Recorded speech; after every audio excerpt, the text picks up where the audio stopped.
In the cradle of Ghana's forgotten hills, the village of Nambira lay tucked away like a secret, a place where everyone knew everyone and life moved with the patience of growing trees.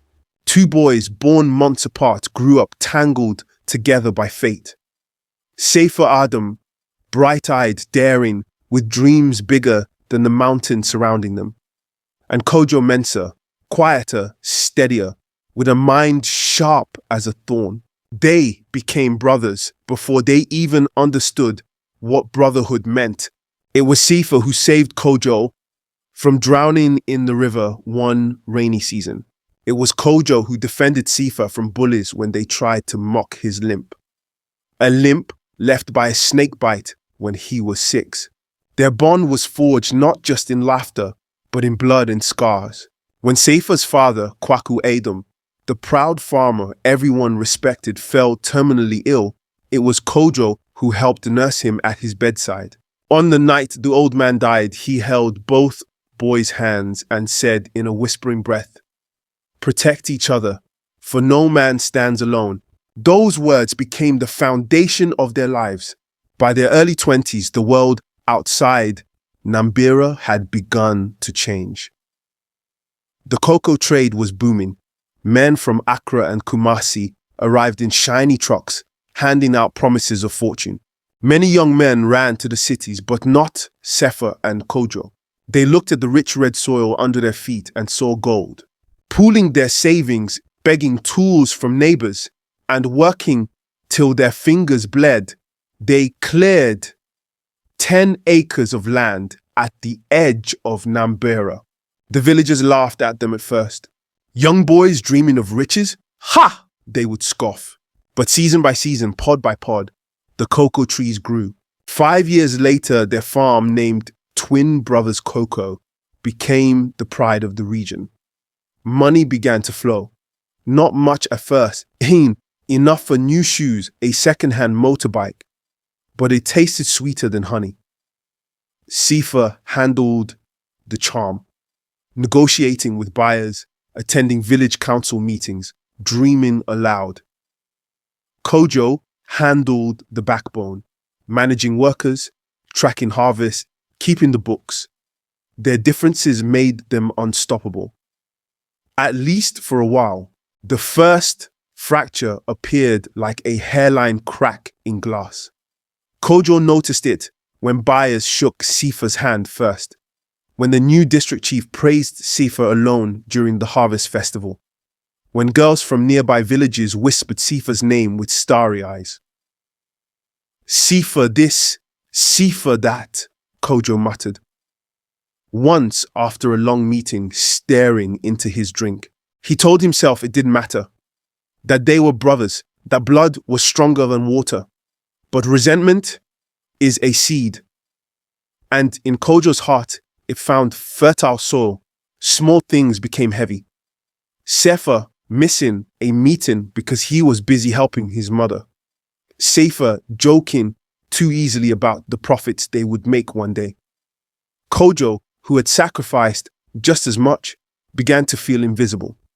And when you feel invisible long enough, bitterness grows claws. On the eve of Sefa's 28th birthday, Kojo decided to throw a private celebration. Just the two of them. Like the old days, he said. He bought fine tea from the city, brought sweet honey wine, set a wooden table outside under the stars. Sifa arrived laughing, arms open for a hug. He was touched that Kojo had remembered. They talked, they laughed, they drank. At some point, Kojo handed Sifa a cup of steaming spiced tea. "Drink, brother, tradition demands it." The tea was strange, heavy, syrupy, but Sifa, loyal as ever, drank.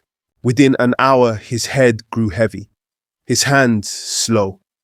"Just relax," Kojo said, smiling. "It's your birthday, celebrate." Documents appeared, mixed between birthday cards and harvest contracts. Kojo slid a pen into Sifa's hand, guiding him. "Just formalities, brother. Formalities, Sefer signed. The world spun around him, but he trusted Kojo. How could he not? When Sifa returned to their farm days later, he found strange men loading cocoa sacks into unfamiliar trucks. Confused, he stormed into the office. There sat Kojo, clean-shaven, crisply dressed, sipping tea. Behind him hung a new plaque, Mensa Cocoa Farms, sole proprietor, Kojo Mensa. Sifa staggered. What? What is this? Kojo didn't flinch. Business is business, brother, he said. You signed it all over to me. You just don't remember. Papers were thrown onto the table, papers signed in Sefer's own hand. Sifa fell to his knees. You drugged me, he whispered, realizing the horror. Kojo only stared. You had the dream, Sifa, but I had the patience. Now the land is mine. Sifa was thrown out like a beggar, banned from his own land. Whispers followed him through the village like flies. The villagers who once praised him now shook their heads in pity. And Kojo?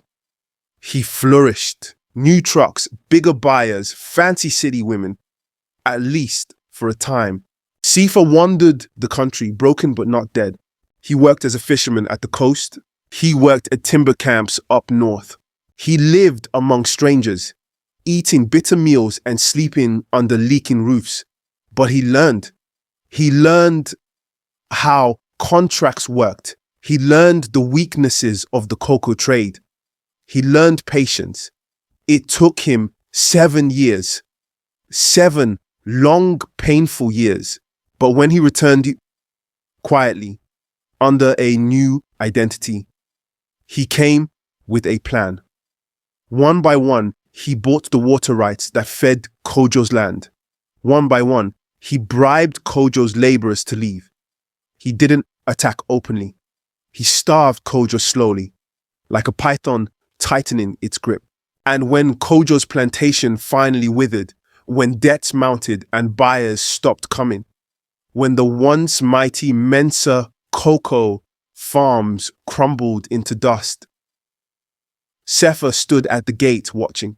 Kojo was a shadow of himself now. This is just in face hollow, eyes haunted, muscle. When he saw Sifa standing there, healthy, strong, unbroken, he fell to his knees. Please, Kojo croaked. Brother, help me.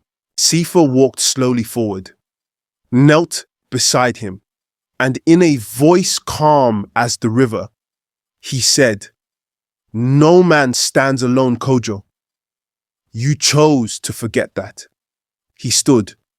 Kojo wept in the dirt. Sifa turned away without another word, disappearing into the misty hills that had once cradled their dreams. Kojo remained on his knees, clutching the handfuls of dry soil that slipped between his fingers, like all the loyalty he had once thrown away.